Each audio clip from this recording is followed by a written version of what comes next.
Assalamualaikum warahmatullahi taala wabarakatuh. Nama saya Abdul Muaz bin Ali Amri, nombor matrik 054627.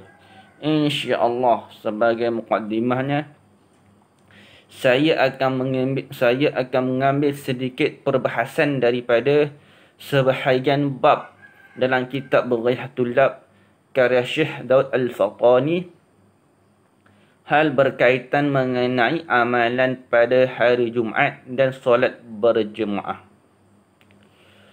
Dalam kitab Bughayatul Lab karya Syekh Daud Al-Fatani telah menjelaskan hukum berkaitan amalan-amalan yang diharuskan pada hari Jumaat, serta perbahasan hukum pada solat berjemaah bagi orang yang beragama Islam.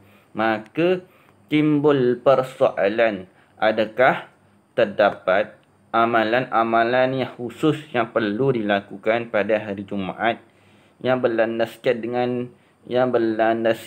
dan bertepatan dalam mazhab Syafi'i? Maka timbul persoalan, adakah amalan-amalan itu wajib atau harus atau makruh untuk dilakukan dalam Islam? Maka melalui karya yang dihasilkan oleh Syekh Daud Al-Fatani yang boleh difahami, terdapat perselisihan hal mengenainya.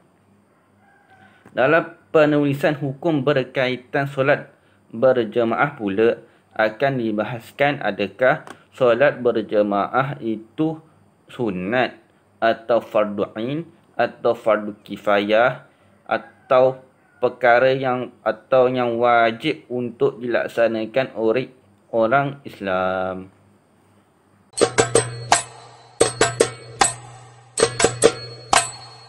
Baiklah, sebelum memasuki hal mengenai solat berjemaah, saya akan menerangkan hal berkaitan dengan malam Jumaat. Nabi SAW bersabda, "La tahsul lailatul jama'atu bi qiyamin bin baina al-lail." Hadis ini membawa maksud, janganlah menghususkan malam Jumaat dengan ibadah malam di antara malam yang lain, dan janganlah menghususkan hari Jumaat dengan puasa di antara hari yang lain, kecuali dengan bersamaan puasa mereka. Hadis ini menerangkan kepada kita bahawa tidak perlu untuk menentukan mana-mana malam dengan amalan sembahyang yang khusus untuk malam Jumaat, serta untuk malam yang selain daripada malam Jumaat. Sekiranya ibadah selain daripada amalan ibadah sembahyang yang ditentukan, seperti membaca salawat ke atas Nabi sallallahu alaihi wasallam, bertilawat Al-Quran, maka hukumnya tidak dihukumkan makruh, akan tetapi hanya dihukumkan sunat sahaja. Dihukumkan sunat muakkad untuk berdoa banyak-banyak dan beristighfar pada setiap malam pada waktu malam. Dan yang terlebih muakkad, yakni yang terlebih sunat muakkad, kita berdoa dan istighfar pada separuh pada waktu malam, manakala yang paling afdal adalah berdoa dan istighfar pada waktu sahur pada bulan Ramadan. Seterusnya, Nabi Muhammad sallallahu alaihi wasallam bersabda, "Inna fil lailati sa'atu la yuwafiquha rajulun muslim yas'alu Allah Ta'ala khairan minad dunya wal akhirah illa a'tahu Allah, wa dhalika kulla laylah." Hadis ini membawa maksud, sesungguhnya pada malam hari ada satu waktu di mana tiada seorang Muslim pun yang berdoa kepada Allah untuk kebaikan di dunia dan di akhirat, melainkan Allah memberikan keizinan kepadanya untuk berdoa pada setiap malam. Hadis riwayat Muslim. dan dihukumkan sunat apabila telah kita bangun daripada tidur lalu kita menyapu ke wajah untuk menghilangkan bekasan daripada tidur, dan dihukumkan sunat juga memandang ke arah langit sambil membaca ayat terakhir daripada surah Al-Imran yang berbunyi inna fi khalqis samawati wal ard hingga ke akhir ayat surah Ali Imran.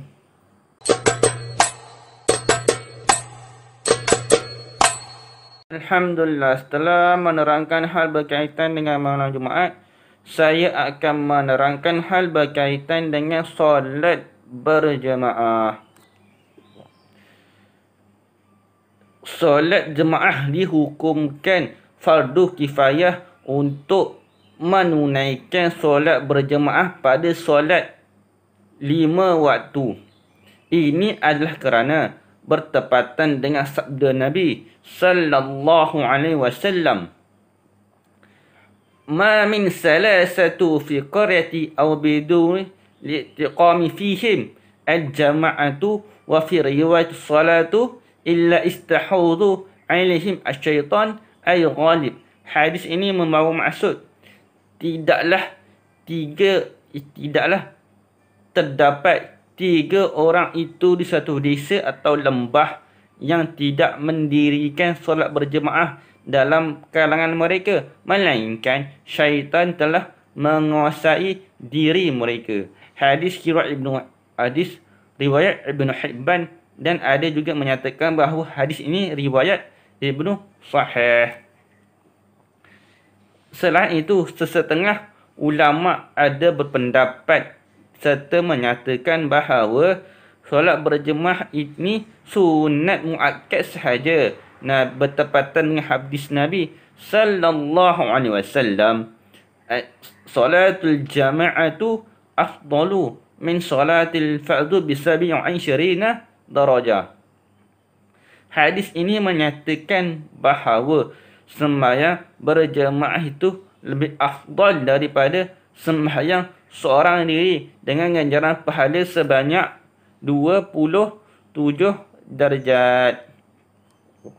Dalam riwayat yang lain, iaitu riwayat Bukhari dan Muslim, ada menyatakan bahawa hadis tentang solat berjemaah itu menghukumkan solat berjemaah dihukumkan sunat sahaja, tidak fardu. Kemudian diandaikan hal mengenai sekiranya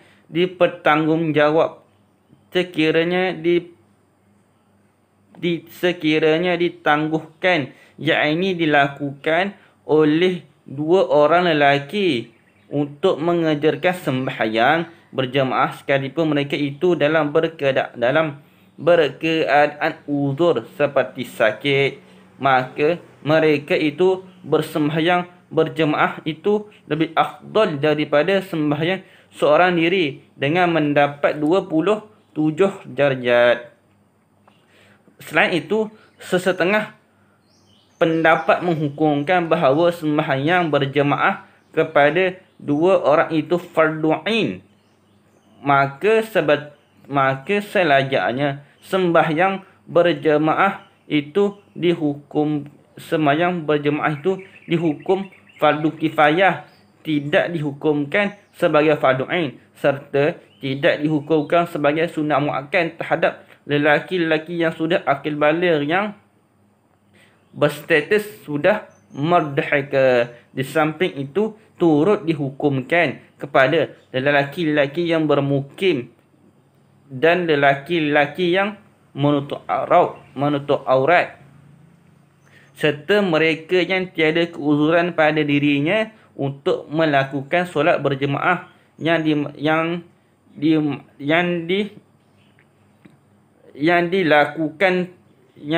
dimaklumkan dalam perbahasan yang akan datang. Seandainya ada setengah daripada para jemaah yang mendirikan solat berjemaah sehingga nyata syiar Islam, maka gugurlah dosa-dosa setengah penduduk yang lain. Maka mengenailah dibataskan sekiranya hadir orang yang bermusafir ke sesebuah kawasan tersebut, maka mereka datang bermusafir itu mengetahui bahawa negeri itu adalah negeri Islam. Sekiranya tempat itu sebuah perkampungan yang kecil, hanya terdapat 30 orang sahaja, maka memadailah mereka mendirikan solat berjemaah di suatu tempat sahaja. Seandainya tempat itu sebuah negeri yang besar dan luas yang perlu untuk mendirikan solat berjemaah di banyak tempat, maka memadailah mereka membuat jemaah di sekitar sekira-kiranya mereka yang bermusafir, yakni datang ke negeri tersebut, mereka mengetahui bahawa tempat itu tempat orang Islam dan mereka berjemaah di situ.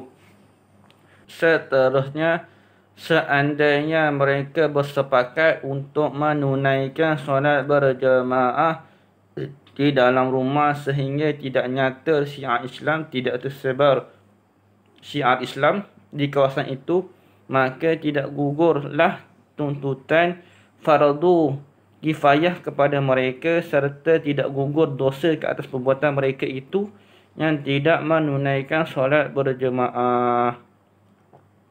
Jikalau sebahagian atau setengah daripada mereka itu enggan untuk mendirikan solat berjemaah, maka dibenarkan kepada pihak pemerintah untuk mengambil tindakan yang bagi mereka yang enggan menunaikan solat berjemaah. Maka dimaklumkan bahawa berjemaah pada sembahyang sunat juga dianggap sebahagian daripada berjemaah dalam melakukan amalan sunat, termasuk juga sunat berjemaah ketika sembahyang nazar pada solat fardu qada. Tiada pendapat yang mengatakan bahawa golongan bagi perempuan, unsa, kanak-kanak, hamba dan orang yang bermusafir serta orang yang terdapat keuzuran pada dirinya bahawasanya dihukumkan sunat kepada golongan ini untuk solat berjemaah. Oleh yang demikian, tetap dianggap sunat sekiranya golongan ini menunaikan solat secara berjemaah. Tiada pendapat, yakni tiada kaul bagi orang yang bertanya untuk menunaikan solat berjemaah, akan tetapi dihukumkan solat berjemaah pada mereka itu sekiranya mereka itu buta atau berada di tempat yang gelap. Sekiranya tiada keadaan yang sedemikian, seandainya tiada keadaan yang sedemikian rupa, maka tetap harus hukumnya bagi mereka untuk menunaikan solat secara berjemaah. Adapun dihukumkan solat secara berjemaah itu fardu ain, akan tetapi berjemaah di dalam masjid itu bagi kaum lelaki itu terlebih afdal, walaupun jemaahnya dalam kuantiti yang sedikit berbanding daripada jemaah yang berkuantiti banyak, sehingga menyebabkan berjemaah di luar masjid.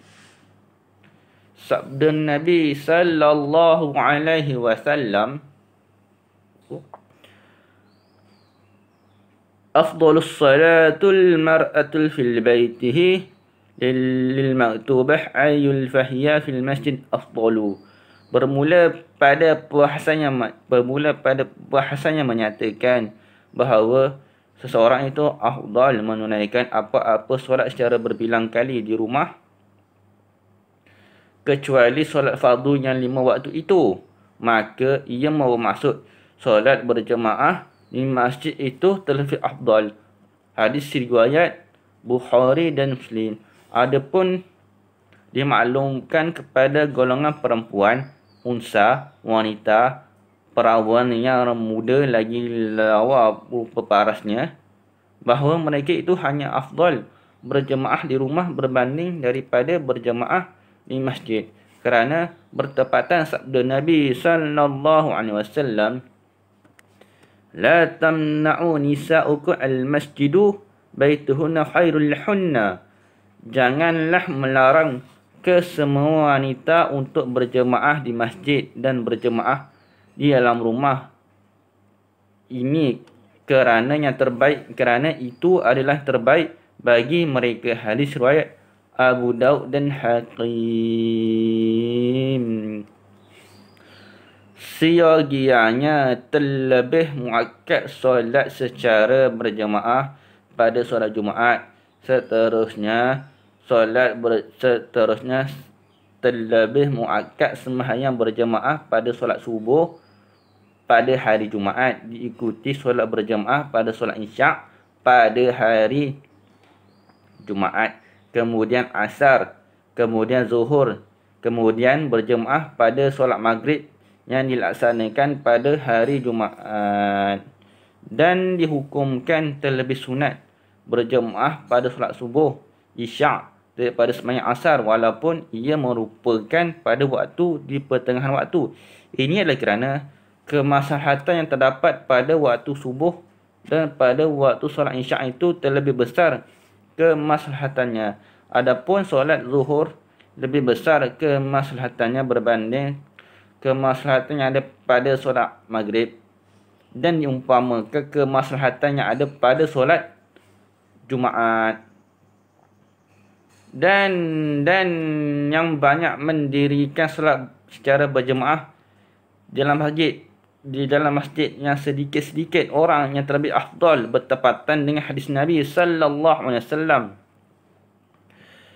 As-salatu rajulin ma'a rajulin azka min as-salatihi wahdahu, was-salatuhu ma'a rajulaini azka min salatihi ma'a rajuli wa ma kana aktsaru fahuwa ahabbu ila Allah. Memula pada perbahasan ini, perbahasan yang menyatakan terdapat ada dua orang lelaki dan dua orang lelaki yang terlebih suci di antaranya. Di antaranya yang terlebih bermula pada sembahyang yang terdapat dua orang lelaki dan dua orang lelaki yang terlebih suci antaranya salah satunya, serta terdapat ada dua orang lelaki yang antara dua itu terlebih suci pada sembahyangnya, serta terdapat seorang lelaki antara dua lelaki itu terlebih suci sembahyang, maka yang perbuatan itu terlebih kasih untuk Allah Subhanahu wa taala.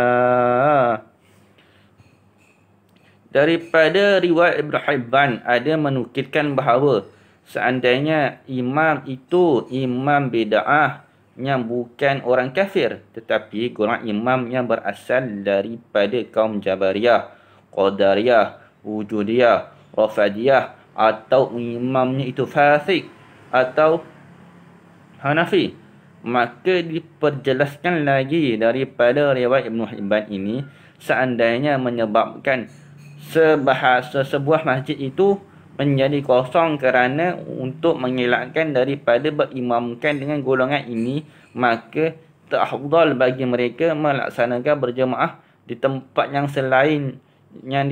selain daripada tempat yang ada golongan ini, kata Syekh Mutawalli. Pada pendapat Syekh Ramli pula menghukumkan afdal bersembahyang seorang diri di dalam masjid itu, di dalam masjid yang sama, walaupun terdapat tiga golongan daripadanya, dan berpindah ke masjid yang lain, maka berlaku khilaf dengan Syekh Ibn Hajar. Fatwa daripada Imam Al-Muzali radhiyallahu anhu menyatakan bahawa sekiranya seseorang itu khusyuk sembahyang seorang diri daripada sembahyang secara berjemaah, maka yang terlebih afdal bagi dirinya adalah untuk solat berseorang diri. Pendapat ini adalah diikuti pendapat Ibnu Abdul Salam serta Zarkashi, Syarhlina Syekh Khatib Asy-Syarbini. Berkata Syekh Ibn Hajar dalam kitab Tufah mereka bersepakat solat berjemaah itu terlebih untuk diutamakan walaupun berlawanan dengan solat khusyuk, dengan solat yang dilakukan secara berjemaah. Dan yang banyak mendirikan solat secara berjemaah di dalam masjid yang sedikit-sedikit orang yang terlebih afdal bertepatan dengan hadis Nabi sallallahu alaihi wasallam. As-salatu rajulin ma'a rajulin azka min as-salatihi wahdahu was-salatuhu ma'a rajulaini azka min salatihi ma'a rajuli wa ma kana aktsaru fahuwa ahabbu ila Allah. Memula pada perbahasan yang menyatakan terdapat ada dua orang lelaki dan dua orang lelaki yang terlebih suci di antaranya. Di antaranya yang terlebih bermula pada sembahyang yang terdapat dua orang lelaki dan dua orang lelaki yang terlebih suci antaranya salah satunya, serta terdapat ada dua orang lelaki yang antara dua itu terlebih suci pada sembahyangnya, serta terdapat seorang lelaki antara dua lelaki itu terlebih suci sembahyang, maka yang perbuatan itu terlebih kasih untuk Allah Subhanahu wa taala. Daripada riwayat Ibn Hibban ada menukilkan bahawa seandainya imam itu imam bid'ah yang bukan orang kafir, tetapi golongan imam yang berasal daripada kaum Jabariyah, Qadariyah, Wujudiyah, Rafadiyah, atau imamnya itu fasik atau Hanafi, maka diperjelaskan lagi daripada riwayat Ibn Hibban ini, seandainya menyebabkan sebuah masjid itu menjadi kosong kerana untuk mengelakkan daripada berimamkan dengan golongan ini, maka terafdal bagi mereka melaksanakan berjemaah di tempat selain daripada tempat yang ada golongan ini, kata Syekh Mutawalli. Pada pendapat Syekh Ramli pula menghukumkan afdal bersembahyang seorang diri di dalam masjid itu, di dalam masjid yang sama, walaupun terdapat tiga golongan daripadanya dan berpindah ke masjid yang lain, maka berlaku khilaf dengan Syekh Ibn Hajar. Amalan pada hari Jumaat dan juga berkaitan dengan solat berjemaah yang diambil perbahasannya daripada kitab Bughayatul Tullab karangan Syekh Daud Al-Fatani. Jazakumullah khairan jazaa.